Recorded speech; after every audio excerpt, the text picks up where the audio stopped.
মানুষের জীবনে গুরুত্বপূর্ণ কিছু কাজসমূহ। 1 নাম্বার হচ্ছে ঈমান আনতে হবে। ঈমানের 6টি বিষয়ের উপর আপনার বিশ্বাস স্থাপন করতে হবে। 2 নাম্বার হচ্ছে যে কোনো মূল্যে 5 ওয়াক্ত সালাত আদায় করতে হবে।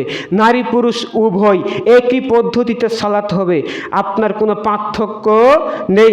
তারপরে 3 নাম্বার হচ্ছে কোরআন এবং সহিহ হাদিস অনুযায়ী আপনার ব্যক্তিগত জীবন, পারিবারিক জীবন, রাষ্ট্রীয় জীবন, রাষ্ট্রীয় দায়িত্ব যেহেতু আপনার নাই, আপনি মাজলুম অবস্থায় থাকবেন, কিন্তু আপনার ব্যক্তিগত জীবন আর পরিবারে স্ত্রী সন্তানকে আপনি কন্ট্রোল করবেন, মানে আপনার পরিবারের প্রধানমন্ত্রী আপনি।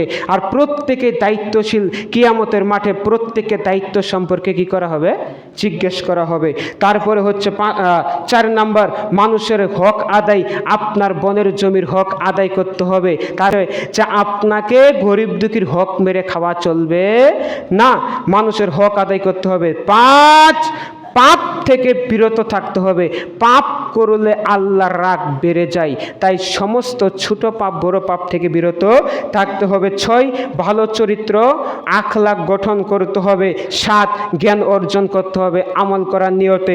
8 হালাল উপার্জন করতে হবে। যদি আপনি যতই অজু করেন, অজু দিয়ে বাহির পরিষ্কার হলেও অজু দিয়ে অন্তর পরিষ্কার হয় না।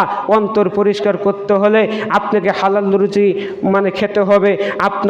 আপনার দেহে যদি সুদের টাকা দিয়ে কিনা আপনার 1 কেজি চাউল থাকে, আপনার মাছ কিনে খান, আপনি গোশত কিনে খান, আর ওইটা খেয়ে যদি আপনি ওই মসজিদের দেওয়ালে, মসজিদের চোটে ঘষতে আপনার কপাল যদি দাগ ফেলিয়ে পড়ে, মানে দাগ পড়ে যায়, তবু ওই ইবাদত হবে না। কারণ আল্লাহ নবী বলছেন লাইয়াদখুলুনাল জান্নাতা জাসাদুন গুজ্জিয়া বিল হারাম, ওই দেহ কোনোদিন আল্লাহর জান্নাতে প্রবেশ করবে না যে দেহে কি আছে? হারাম খাদ্য আছে। তারপরে হচ্ছে 9 নাম্বার পিতামাতার আদেশ অমান্য করা যাবে না, পিতামাতার আদেশ মান্য করতে হবে।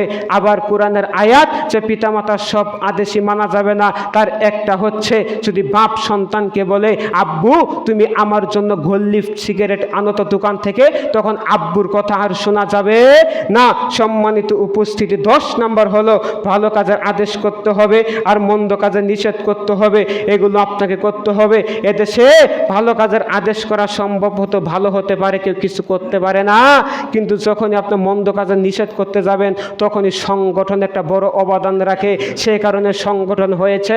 আমাদের সংগঠন মানে একটা আন্দোলন, একটা জিহাদি প্ল্যাটফর্ম। সেটা হচ্ছে বাংলাদেশ আহলে হাদিস যুব সংঘ, সেটা হচ্ছে আহলে হাদিস আন্দোলন বাংলাদেশ। সেটাই হলো গালিব স্যারের নেতৃত্বে চলা বাংলাদেশ আহলে হাদিস যুব সংঘ। আরেকটি কথা আজকে খুতবায় বলে যাই, অনেক ব্যক্তি বলে তুমি গালিফের অনুসারী, তুমি হচ্ছে আব্দুর রাজ্জাকের অনুসারী। আজকে দ্ব্যর্থহীন কণ্ঠে এই মসজিদে বলে যাচ্ছি, আমরা গালিবের অনুসারী নই, আমরা আব্দুর রাজ্জাক বিন ইউসুফের অনুসারী নই, আমরা হচ্ছি আল্লাহর গোলাম, রাসূলের অনুসারী। আমরা ততক্ষণ ডক্টর প্রফেসর মোহাম্মদ আসাদুল্লাহ গালিব স্যারের কথা শুনবো, যতক্ষণ তিনারা কোরআন এবং হাদিস দিয়ে কথা বলবে, ততক্ষণ আমরা শায়েখ আব্দুর রাজ্জাক বিন ইউসুফের কথা শুনবো, যতক্ষণ তারা কোরআন হাদিস দিয়ে কথা বলবে। কিন্তু তখন তাদের কথাকে এড়িয়ে চলবো, তাদের কথাকে ফেলে দিব যখন কোরআন হাদিসের বিরোধিতা করে কথা বলবে।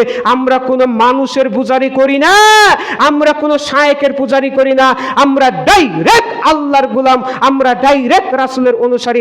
আল্লাহকে দেখানোর জন্য ইবাদত করি, রাসূলের তরিকা ইবাদত করি। এটা হচ্ছে আহলে হাদিসের বৈশিষ্ট্য। আহলে হাদিসরা কোনো ব্যক্তি পূজারি করে না, ইনশাআল্লাহ আর করবেও না।